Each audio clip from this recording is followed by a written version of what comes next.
Bombay Talkies. Bombay Talkies. Hello and welcome to today's edition of Bombay Talkies, आपका अपना favourite फिल्मी show. दोस्तों, हमारे सिनेमा में फीमेल डायरेक्टर्स की कमी हमेशा रही है, लेकिन बॉलीवुड में कोरियोग्राफी और डायरेक्टर में गर्ल पावर बढ़ा रही हैं फारा खान। फारा एक्चुअली डायरेक्टर बनना चाहती थी, पर बाय चांस कोरियोग्राफर बन गई। फारा को फिल्मों का बैकग्राउंड घर पर ही मिला। उनके पिता कामरान फिल्म मेकर थे और screen writer Honey Irani and child star Daisy Irani उनकी मौसियां हैं।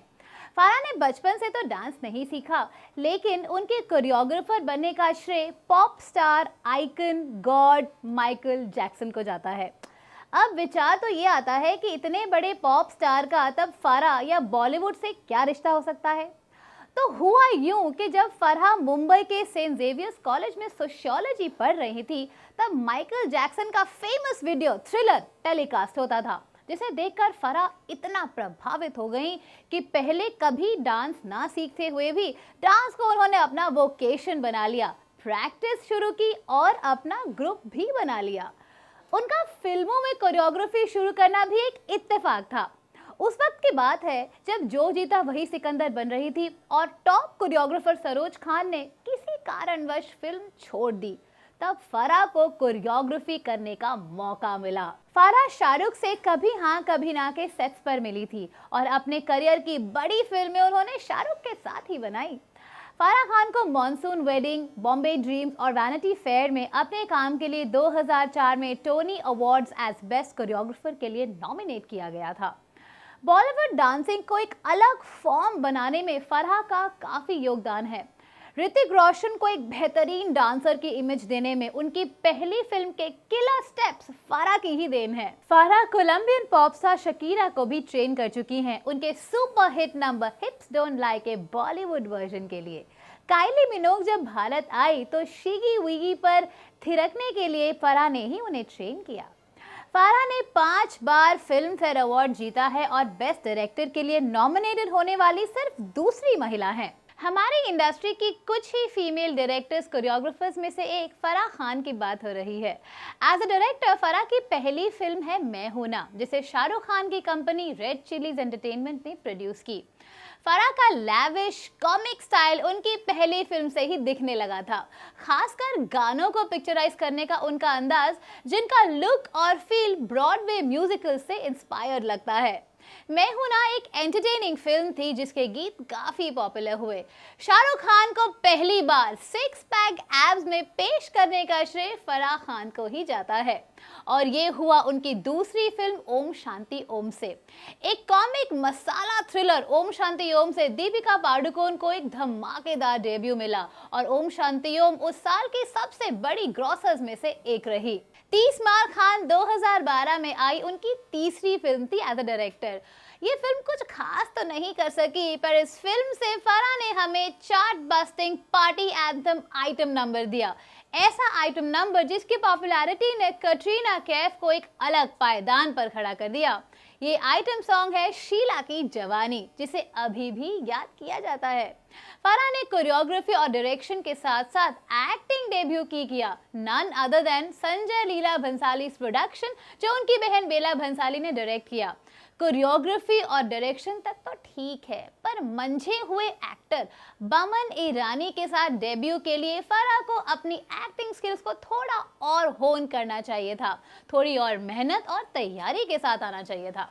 एक्टिंग में फिलहाल तो उनकी दाल नहीं गली, पर डायरेक्शन में गर्ल पावर लाने के लिए उनको फुल पॉइंट्स। फराह के पति शिरीष कुंदर हैं, जिनसे उन्होंने 2004 में शादी की और 2008 में फराह ट्रिपलेट्स की प्राउड मदर बनी, बेटा जार और बेटियां दीवा और आन्या।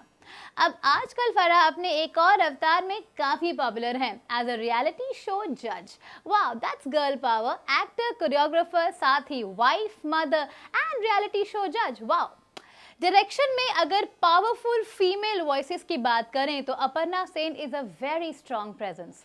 अपर्णा सेन बंगाली सिनेमा की सबसे एक्लेम्ड एक्ट्रेसेस में से एक हैं। उन्होंने मृणाल सेन की आकाश कुसुम से डेब्यू किया 1965 में और 70s तक बंगाली सिनेमा में अपनी पोजीशन स्ट्रॉन्ग बनाए रखी। उनकी latest film as an actor थी 2009 में आई अनिरुद्ध रॉय चौधरी की अंतहीन, जिसे 4 नेशनल अवार्ड्स मिले। जिसमें उनके साथ थे शर्मिला टैगोर और राहुल बोस। निर्देशक के रूप में अपर्णा सेन की पहली फिल्म थी 1981 में आई 36 चौरंगी लेन, जिसका कि उन्होंने स्क्रीन प्ले भी लिखा। इस कोलकाता में बेस्ड एंग्लो इंडियन टीचर की कहानी एक बेहतरीन फिल्म साबित हुई और पहली ही फिल्म से अपर्णा सेन ने अपने डायरेक्शन के पावर का एहसास करवाया और नेशनल फिल्म अवार्ड्स में बेस्ट डायरेक्टर की हकदार बनी। इस फिल्म को विदेशों में भी पसंद किया गया और मनीला फिल्म फेस्टिवल में सम्मानित किया गया। अपर्णा सेन ने अपनी शुरुआती सक्सेस को अपनी आने वाली फिल्मों में कायम रखा, जिनमें से सभी काबिले तारीफ रहीं। 1984 में परोमा, सती, 1989 में युगांत, 1995 में ये सभी फिल्में आधुनिक और बदलते भारत में औरतों के कंडीशन को दर्शाती हैं। 2000 में आई अपर्णा सेन निर्देशित पारोमितार एक दिन एक डिवोर्स महिला, जिसका किरदार ऋतुपर्णा सेन गुप्ता ने अदा किया, और उसकी सास जो अपर्णा सेन ने खुद निभाया, इन दोनों के बीच संबंधों को टटोलती है। ऐसे एंगल जिसे सास और बहू के रिश्ते को कम ही देखा गया है और जैसा कि एक्सपेक्टेड था, इस फिल्म ने देश विदेश में काफी अवार्ड बटोरे। अपनी बेटी और आज के दौर की रिस्पेक्टेड और एक्लेम्ड एक्टर कोंकणा सेन शर्मा को एक अच्छे पायदान पर लाने में भी अपर्णा सेन का बड़ा योगदान है। 2002 में आई अपर्णा सेन निर्देशित मिस्टर एंड मिसेस अय्यर से कोंकणा सेन शर्मा को काफी रिकॉग्निशन मिला। एक प्रेम कहानी जिसकी पृष्ठभूमि हिंदू मुस्लिम राइट्स की थी। इस खूबसूरत फिल्म के लिए फिर से अपर्णा सेन को नेशनल फिल्म अवार्ड मिला फॉर बेस्ट डायरेक्टर और कोंकणा सेन शर्मा को अपनी पहली ही फिल्म में बेस्ट एक्ट्रेस का नेशनल अवार्ड मिला। 2005 में आई 15 पार्क एवेन्यू फिर से कोंकणा से एक बेहतरीन परफॉर्मेंस दिलवाया अपर्णा सेन ने। एक ऐसी लड़की जो शिज़ोफ्रेनिक है और उसकी अपनी बड़ी बहन का रोल अदा किया शबाना आज़मी ने।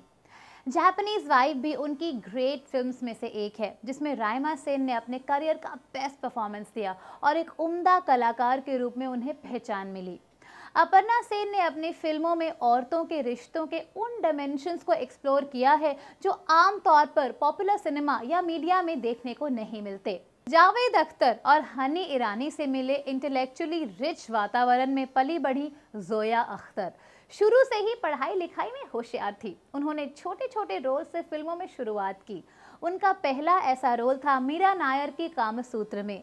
जोया ने काफ़ी कमर्शियल्स डायरेक्ट किए, म्यूजिक वीडियोस डायरेक्ट किए और एज अ कास्टिंग डायरेक्टर भी काम किया और अपने भाई डायरेक्टर फरहान अख्तर को असिस्ट भी किया। फाइनली जोया ने अपना पहला प्रोजेक्ट डायरेक्ट किया लक बाय चांस, जिसमें मुख्य किरदारों में थे कोंकणा सेन शर्मा और फरहान अख्तर। फिल्म ऑडियंसेस को और क्रिटिक्स को बहुत पसंद आई। उनके फ्रेश अप्रोच ने लक बाय चांस को एक कमर्शियल और क्रिटिकल हिट बनाया। Her take on success and an intelligent approach to the story went down very well with the audience and the critics. Zoya के सेकेंड डायरेक्टोरियल वेंचर फिर से एक beautiful और उम्दा फिल्म थी। 2011 की जिंदगी ना मिलेगी दोबारा। तीन दोस्तों की अपने अपने डर को जीतने की कहानी, एक फ्रेश और टचिंग फ्रेंडशिप की कहानी। पॉपुलर संगीत और फिल्म में जावेद अख्तर की पोइट्री से सजे कुछ नायाब और खूबसूरत लम्हे। दूसरी बार भी जोया ने एक कमर्शियल और क्रिटिकल हिट दी। हिंदी फिल्म इंडस्ट्री में latest female voice as a director की एंट्री हुई फिल्म तलाश के साथ और ये डायरेक्टर हैं रीमा काकती। रीमा ने हॉरर को एक बड़े ही डिफरेंट और फ्रेश तरीके से पेश किया और आगे काफ़ी इंटरेस्टिंग प्रोजेक्ट्स करने जा रही हैं। तो Reema, all the very best. उम्मीद है आगे भी हमें स्ट्रॉन्ग और ब्यूटीफुल फीमेल वॉइसेस देखने को मिलेंगी डायरेक्शन, कोरियोग्राफी और टेक्निकल फील्ड्स में भी। दोस्तों, आज का फिल्मी सफ़र यहीं तक। इस सफर में मैं आपकी हमसफर रूपा आज आपसे विदा लेती हूँ। इंतजार रहेगा अगले एपिसोड में मिलने का। तब तक के लिए खुश रहिए एंड स्टे वेरी फिल्मी। नमस्कार।